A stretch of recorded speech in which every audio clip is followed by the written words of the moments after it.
Bom dia, boa tarde, boa noite. Essa é mais uma palestra virtual do Centro Espírita Fraternidade. Dando continuidade aos nossos estudos, estamos fazendo a leitura e estudo sequenciado do livro Fonte Viva de Emmanuel, pela psicografia de Francisco Cândido Xavier. E a reflexão de hoje é o capítulo 23 do Fonte Viva, Ante o Sublime. Nós sempre começamos as nossas atividades oratória para a prece. A leitura de hoje vai ser do livro Agenda Cristã, capítulo 35, também conhecido como Aprenda com a Natureza. Então vamos lá. Resplandece o sol no alto a fim de auxiliar a todos. As estrelas agrupam-se em ordem. O céu tem horários para a luz e para a sombra.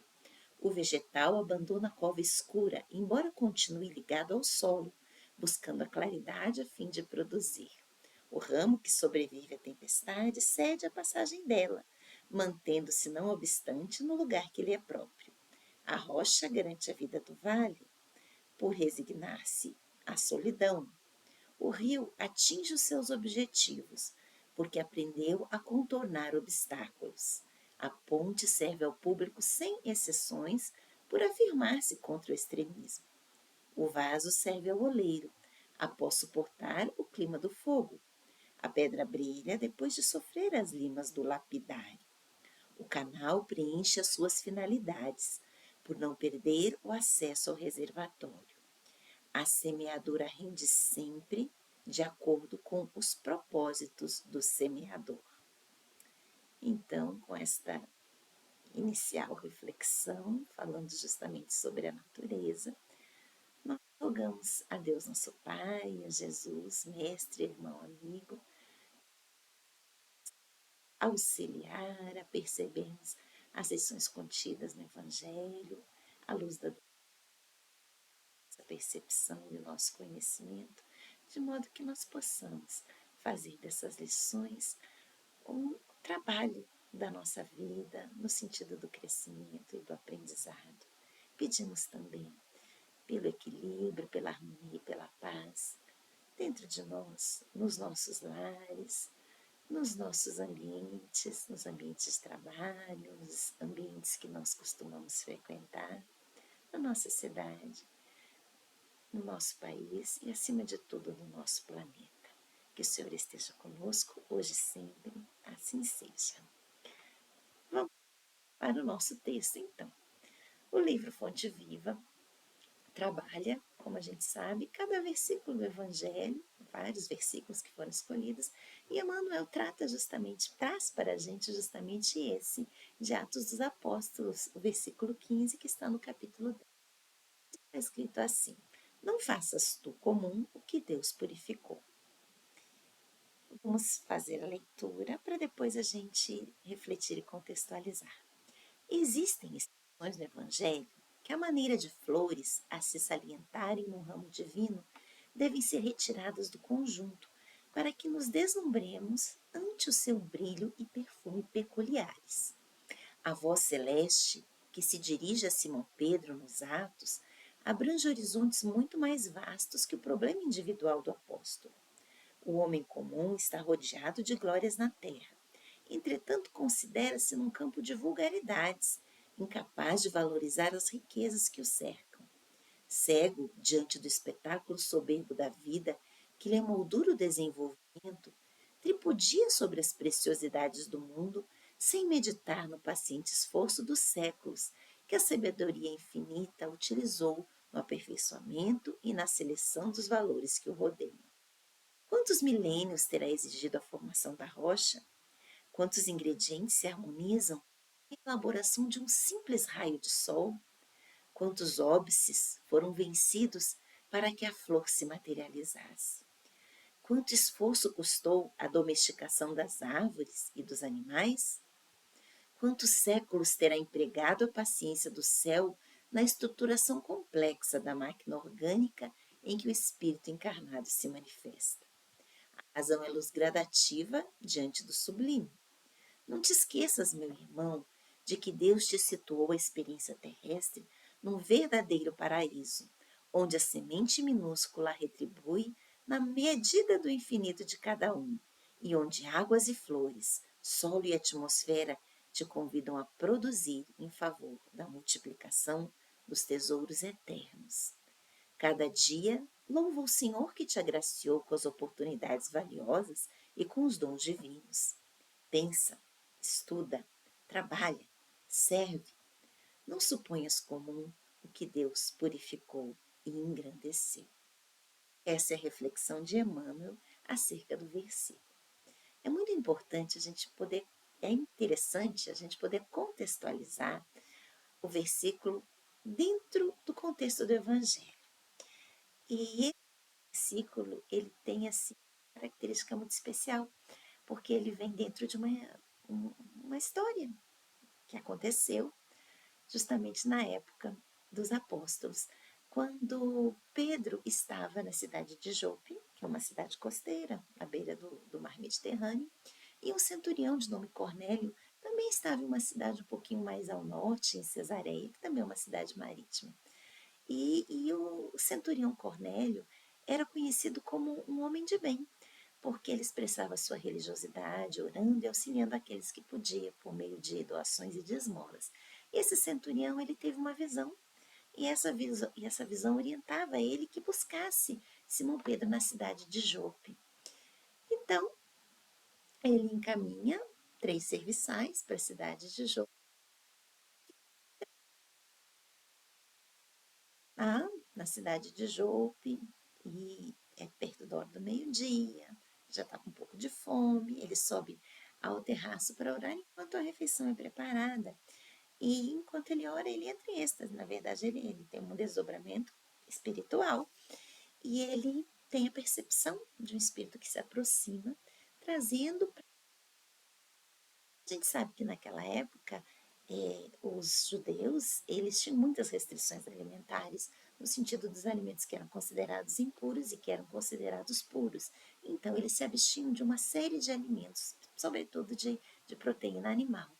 E nessa visão, ele viu uma série de alimentos sendo trazidos e uma voz, essa voz espiritual, que falava assim, que ele falava, levanta-se Pedro e se alimente. E o que Pedro responde, não, de modo algum, Senhor, eu jamais comi algo impuro ou imundo. O Espírito responde para Pedro justamente essa frase que Emmanuel coloca para a gente, né? Não chame comum ou não chame impuro o que Deus purificou. Então, Pedro, saindo daquele êxtase, começa a refletir naquilo que ele ouve, no significado dessa visão e nas palavras, enquanto os homens que foram enviados por Cornélio, eles se aproximam, descobrem onde é que é a casa de Pedro, chegam à porta. E Pedro, ele os convida a entrar, recebe, escuta, hospeda essas pessoas e no outro dia eles seguem, né? Porque eles avisam que ele vem da parte do centurião Cornélio.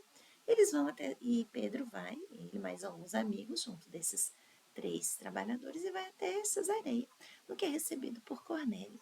Quando ele chega lá, Cornélio ele se prostra aos pés de Pedro, como se fosse adorá-lo, e Pedro faz ele levantar, dizendo: Levante-se, eu sou um homem como você. E mais tarde, também durante essa visita, Pedro coloca para Cornélio, ele fala assim: vocês sabem que para os judeus, né, segundo a nossa lei, a gente não se associa, visita, se alimenta junto da casa daqueles que não são hebreus conosco, né, como nós somos, os gentios, os pagãos que eles falavam na época.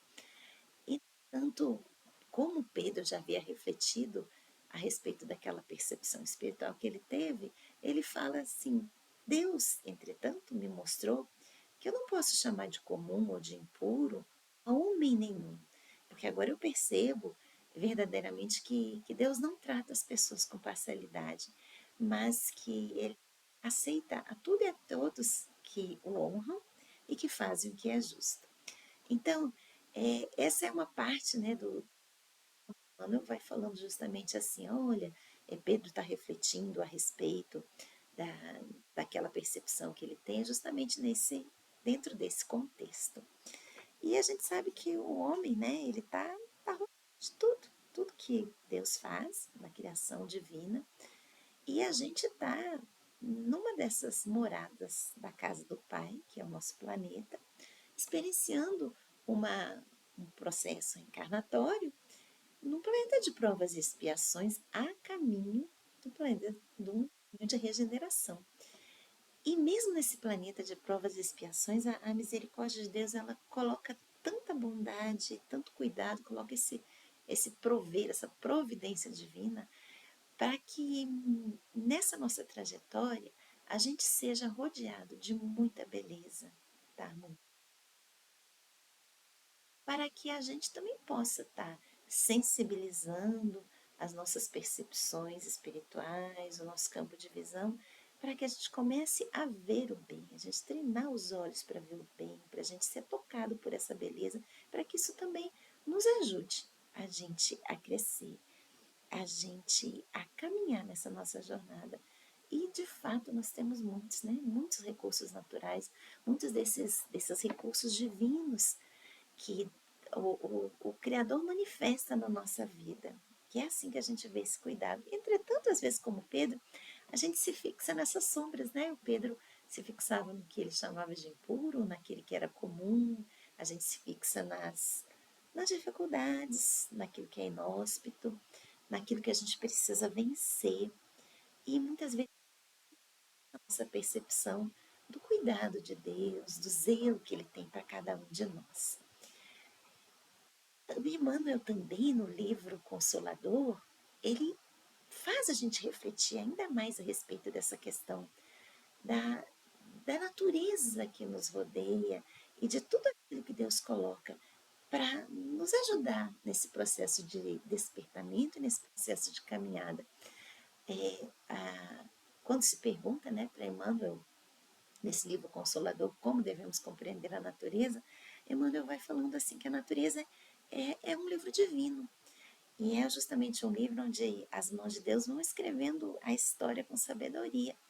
E que esse livro da vida, que é a natureza, ele também funciona como se fosse uma escola de progresso espiritual para o homem. Né? E tem como a gente estar seguindo essa jornada, evoluindo e trabalhando, se não for com esforço e se não for com a dedicação. Portanto, assim, a gente vai percebendo que a criação divina, ela vai trazendo para nós esse aprendizado, se a gente tiver condições de perceber. A própria leitura da agenda cristã, ele vai falando sobre isso, né? Vai falando do caminho dos rios, vai falando sobre as pontes, vai falando sobre o caminho das águas. E em cada uma dessas frases a gente vê um ensinamento, a gente percebe uma lição.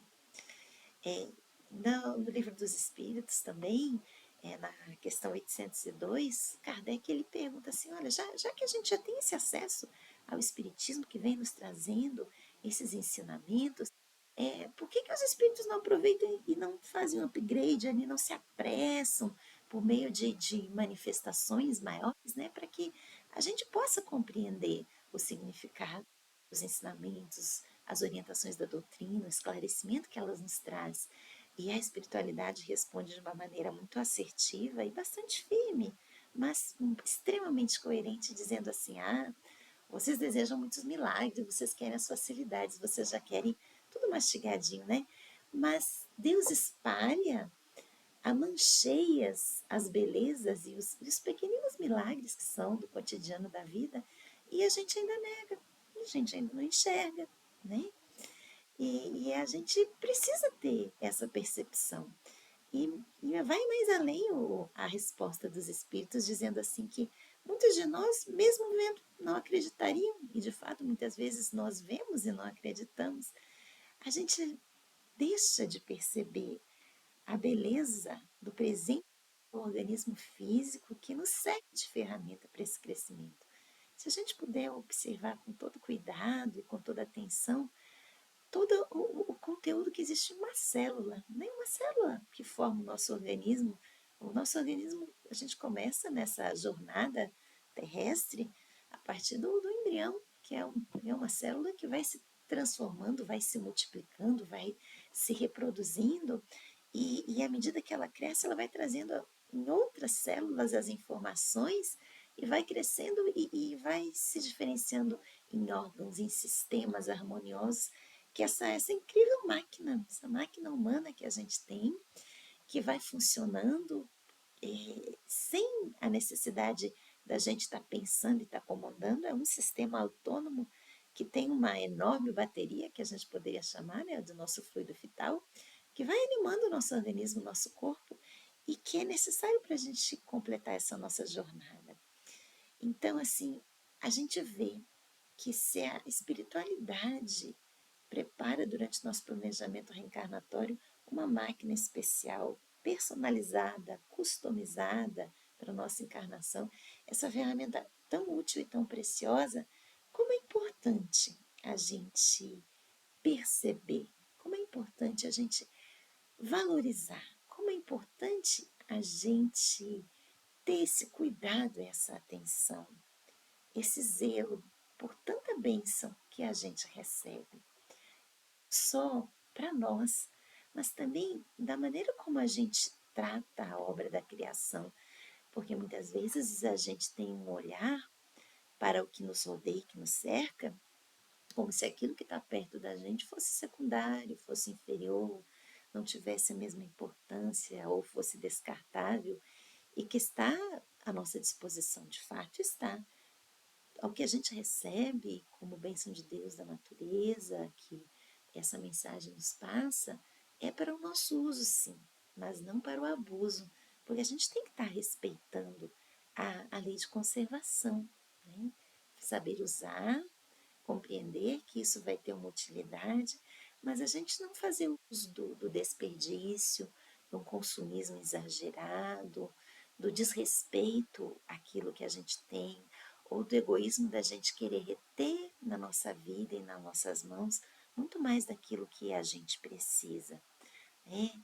E acima de tudo também a gente não ficar nessa superficialidade de simplesmente fazer o usufruto, mas não dar graças por aquilo que a gente recebe, por aquilo que a misericórdia nos oferta. Isso é extremamente importante. A gente ressignificar aquilo que nos parece comum, porque há lições, há dado em tudo, há finalidade em tudo. E nesse texto que Emmanuel nos traz, ele termina com uma observação de 4 palavras, né?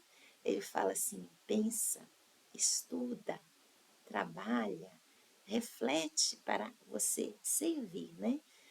Pensar, a gente está se comportando diante da gente, diante da natureza que nos cerca, diante da natureza que é o próximo que convive conosco também. A necessidade da gente aprender, né? Estudar para aprender. E quando ele fala no trabalho e no serve, esse trabalhar é a nossa ação, é aquilo que vai fazer com que a gente se modifique, que a gente modifique o meio no qual a gente está. E ele coloca o servir, porque mais do que trabalhar, porque se o trabalhar é o agir, o servir é agir sim, mas agir no bem comum, agir no coletivo, compreendendo que a gente também faz parte da natureza, que a gente também precisa, como criação de Deus, respeitar a criação e compreendermos que nós também somos co-criadores através dos nossos pensamentos, através dos nossos sentimentos, através da marca que a gente vai imprimindo à vida, que a gente vai imprimindo ao mundo, através dos sinais que a gente deixa.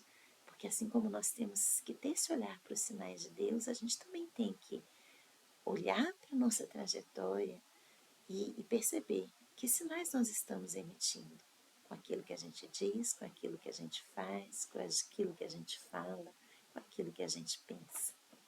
Esse texto também nos coloca muito, né, a lembrança da parábola dos talentos, daquilo que a gente recebe e o que a gente faz com o que a gente recebe, como que a gente devolve, qual é a oração de vida através das nossas ações que a gente devolve em forma de gratidão a Deus nosso Pai.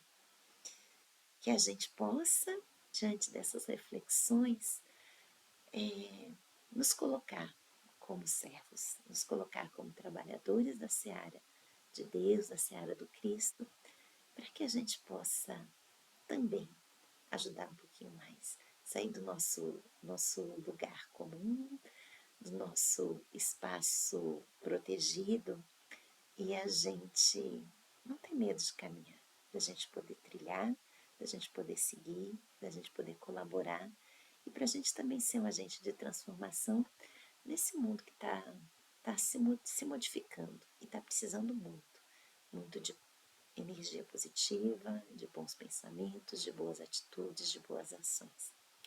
Essa é a reflexão da noite, ou dia, ou manhã, dependendo do horário que cada um estiver assistindo. Vamos fechar também com uma oração, com uma prece, elevando os nossos pensamentos ao Pai, pedindo que o Mestre Jesus entre nos nossos corações, que a gente possa entrar em sinergia com as forças positivas da universo e que nós sejamos co-criadores no bem, auxiliando, colaborando, aprendendo com humildade, com respeito, para que a gente possa hoje e sempre ser auxiliar, permitirmos sermos auxiliados, mas acima de tudo, trabalharmos em conjunto por um mundo melhor. Obrigado, assim seja, graças a Deus.